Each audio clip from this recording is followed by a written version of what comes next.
Gentileza gera gentileza. Você já deve ter escutado essa frase algumas vezes na sua vida, mas eu quero deixá-la agora como uma provocação que vai nos nortear nessa entrevista que vamos começar agora aqui no nosso podcast, direto da Expo Life, a Feira de Saúde e Bem-Estar. E para isso, quero aqui apresentar a minha convidada para vocês, Flávia da Veiga, especialista em felicidade corporativa. Seja muito bem-vinda. Obrigada por ter aceito o convite para conversar aqui com a gente. Obrigada, Letícia. Um prazer e uma felicidade estar aqui.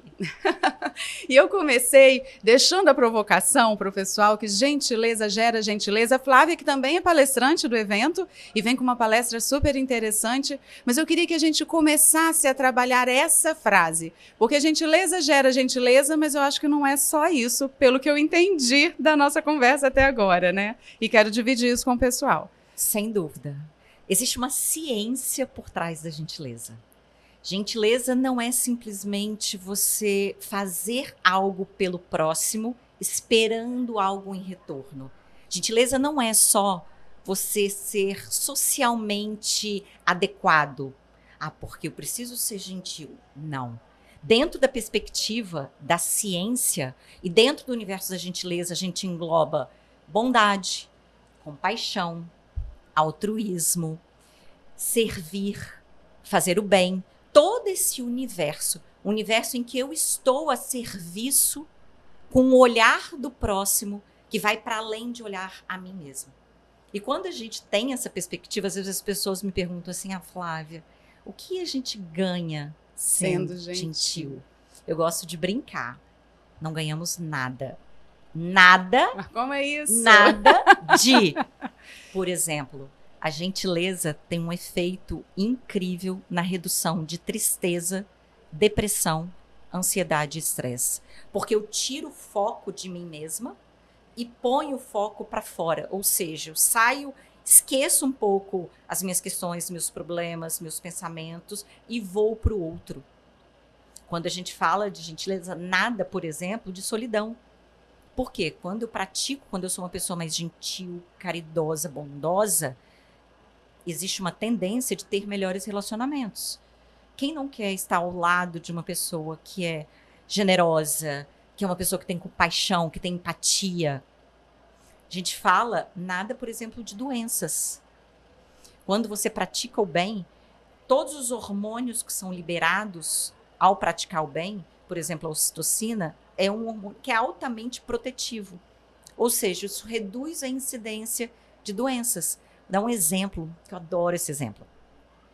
Foi feito um estudo, um pesquisador, veio dois grupos, um estava assistindo o filme de Madre Teresa de Calcutá ajudando. Uhum. O outro assistia um filme de guerra, de lutas. As pessoas morrendo, bem violento. E eles foram medir a imunidade dessas pessoas, só assistindo o filme.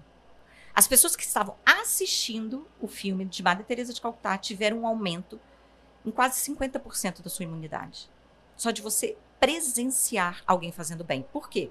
Quando eu faço bem, eu tenho uma descarga de ocitocina, que é considerado um neurotransmissor do amor, da confiança, da conexão, da felicidade. E uma grande descoberta que foi a ocitocina é o hormônio da confiança, da ética, da moral. Isso eu achei muito curioso. E eu estou achando muito interessante também, porque você está trabalhando toda essa temática que muitas das vezes, lá no Gentileza Gera Gentileza, ou nos nossos pais dizendo que tínhamos que ser gentis com os outros, ainda ficava num trato muito do que a gente imagina que seja o certo, mas a gente traz isso à luz da ciência.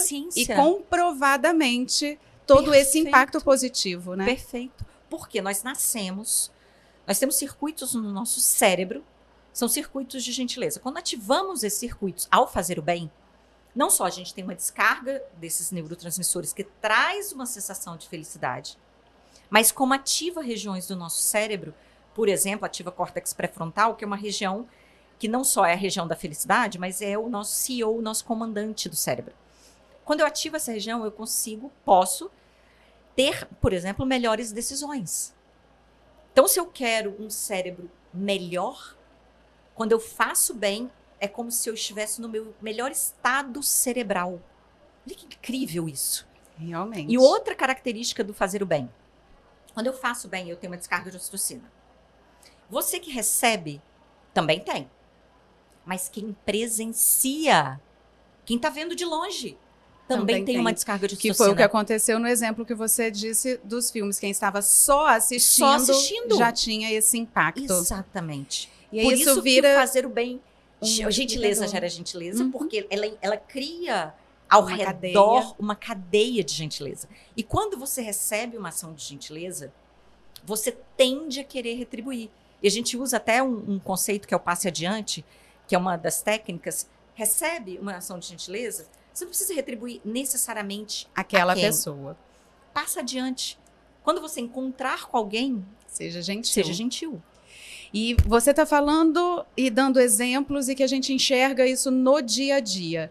Agora, eu também acho curioso o fato desse impacto ser medido, mensurado também no ambiente corporativo. Sim. E o quanto ele acaba agregando. Exatamente. Nessa produção, no aumento de produção, inclusive. Sem dúvida. Por quê? Porque se eu crio um ambiente de gentileza, de colaboração, um ambiente onde as pessoas se tratam com respeito, mas para além do respeito, uma contribui com a outra.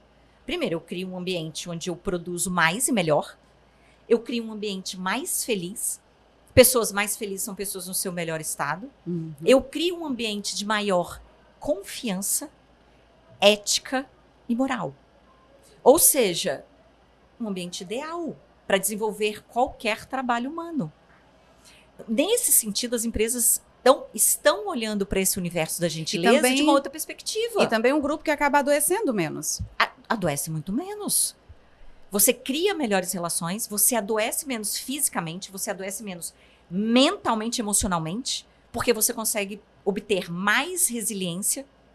Quando você você começa a observar que você é agente de soma, ao invés de subtração. Letícia, a gente vive um mundo extremamente difícil, duro, de extrema agressividade, polaridade. As pessoas estão, vamos dizer, um pouco inquietas, ríspidas. E quando você decide, porque é uma decisão, é uma escolha, você pode ser o que você quiser. Escolha ser gentil. Se você escolhe todos os dias, não importa o que aconteça no mundo, eu não vou responder com grosseria, com gentileza. Por quê? Da mesma forma. O que você faz não diz sobre o outro, diz sobre você, a sua atitude. Exato. Porque cada um dá o que tem. Então, se eu respondo dentro do meu centro, com gentileza, não é ser pisado. É diferente. Aí tem um ponto muito importante, uma tensão. Existe um termo que a gente utiliza que é fadiga por compaixão. O que é isso? Mais uma vez, ninguém dá o que não tem. Então, a gentileza começa por você. Você tem que começar tendo compaixão, bondade, gentileza com você, com seus pensamentos, com suas palavras, a forma como você interpreta, a forma como você se julga, para que você comece no estado de gentileza, porque você começa a vigiar seus pensamentos que vão desencadear suas palavras e suas ações. Mas começa por você. Aí sim você tem capacidade de dar o que realmente você tem. Você tem.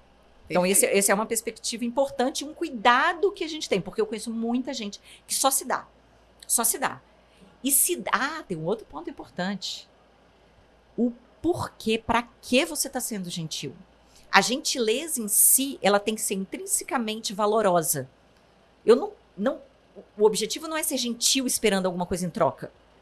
Para que os outros me reconheçam, para que os outros me elogiem, para que os outros me admirem. Não é isso.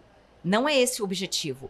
O objetivo é me abastecer, estar num estado de completude, felicidade, contentamento, pelo simples fato de servir.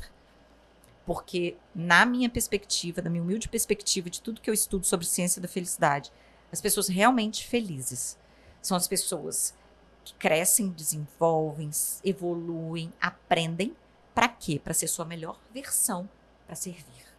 E eu queria voltar num ponto que você ia colocar, que o servir é diferente de ser subserviente. Totalmente. Né? Que não é que você tem que... Essa doação, esse servir é nesse outro contexto de gentileza. Sim, dentro, claro, dos seus limites e dentro, uma coisa muito importante, da necessidade do outro. Porque muitas vezes o outro, não necessariamente ele precisa da sua ajuda. Você tem, inclusive tem que ter muita presença para saber quando você vai ajudar, quando você não vai ajudar. Então isso você tem que estar muito conectada. Mas você consegue ser gentil até no ponto de entender que não precisa de ajuda. Exatamente. É ser gentil até nisso, né?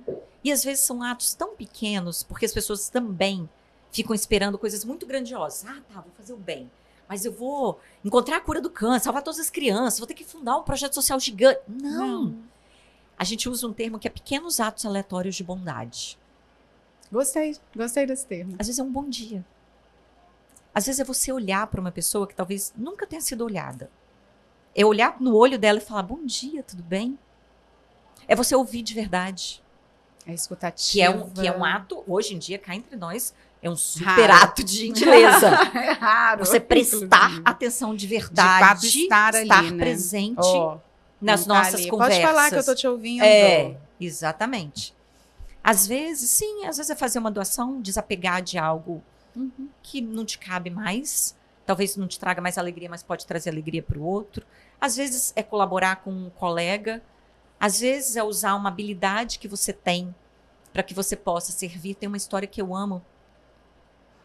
Bill Gates e Warren Buffett, eles fundaram juntos um movimento que se chama The Giving Pledge. É como se fosse um manifesto de 120 bilionários no mundo que se uniram para criar essa promessa de doar em vida 99% das suas fortunas. Uau! Tudo bem que 99%, 1% de Bill Gates continua sendo muito dinheiro. Ok, mas a história é interessante.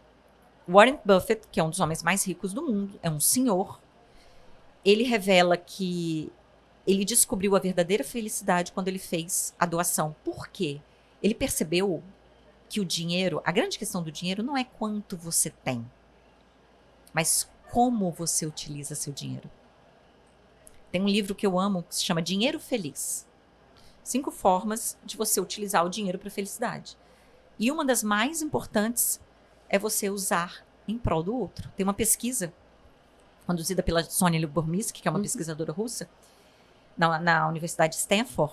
Ela dividiu 2 grupos e um grupo deveria, com $5, usar o dinheiro para si próprio. O outro grupo deveria pegar aquele dinheiro ou fazer uma doação, ou comprar um presente, usar com outra pessoa. Primeira pergunta da entrevista. Como você vai se sentir mais feliz? Gastando dinheiro com você ou com outra pessoa? A maioria respondeu, comigo, claro. Então, primeira conclusão da pesquisa é que, no geral, nós não sabemos muito bem como ser mais feliz, o que nos faz felizes de verdade. For a campo. O grupo que gastou, que usou o dinheiro com outra pessoa, teve uma percepção de felicidade maior e mais duradoura. Do que quem usou para uma coisa, para um gasto momentâneo. Por quê? Porque o gasto momentâneo, ele passa rápido. Porque nós nascemos com um sisteminha que se chama adaptação hedônica. Nós nos acostumamos ao que nós temos. Então, às vezes eu acho que se eu tiver mais coisas, eu serei mais feliz. Rapidamente você se acostuma. Você tem um carro, aí você quer um carro melhor. Maravilha. Você fica feliz os primeiros 3 meses. Aí você começa. Depois você já quer outro. E não há nada de errado, Letícia, em você querer ter coisas melhores. Nada. O problema é achar que isso é o que vai trazer felicidade. Esse é o principal erro. Mas quando você serve, quando você faz o bem, por exemplo, falando da ciência, quando você faz o bem, você ativa o sistema de recompensa do cérebro. Você tem uma descarga de dopamina, que é o mesmo sistema de recompensa que é ativado por comida e sexo. É o mesmo sistema, que é um sistema primitivo. Para você ver como nós fomos moldados lá atrás para fazer o bem. Por quê? Inclusive, existe uma teoria que nós chegamos até aqui como humanidade, não a teoria de quem sobreviveu foi o mais forte, mas de que só sobrevivemos porque fomos gentis, colaborativos e nos unimos. Porque o ser humano, ele não é mais forte. Mas ele tem uma característica única. União. Ele se une. Ele colabora. Ele coopera. E quando o ser humano se une, ele se torna muito mais forte. E isso é muito interessante, faz muito sentido. E aí fica muito mais claro também que gentileza não é fraqueza. De jeito nenhum. Pelo contrário, é força. Só os fortes, de verdade, são gentis, amam, se permitem ser transparentes, vulneráveis. Isso é para os fortes.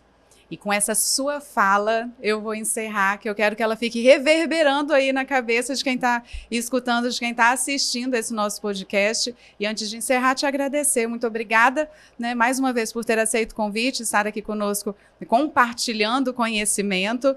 Uma gentileza, né? Eu que te agradeço. Muito obrigada. E você que está assistindo, vamos aí multiplicar essa gentileza que gera gentileza e vamos fazer um universo melhor e mais saudável com isso, né? Te aguardo no próximo programa. Até lá!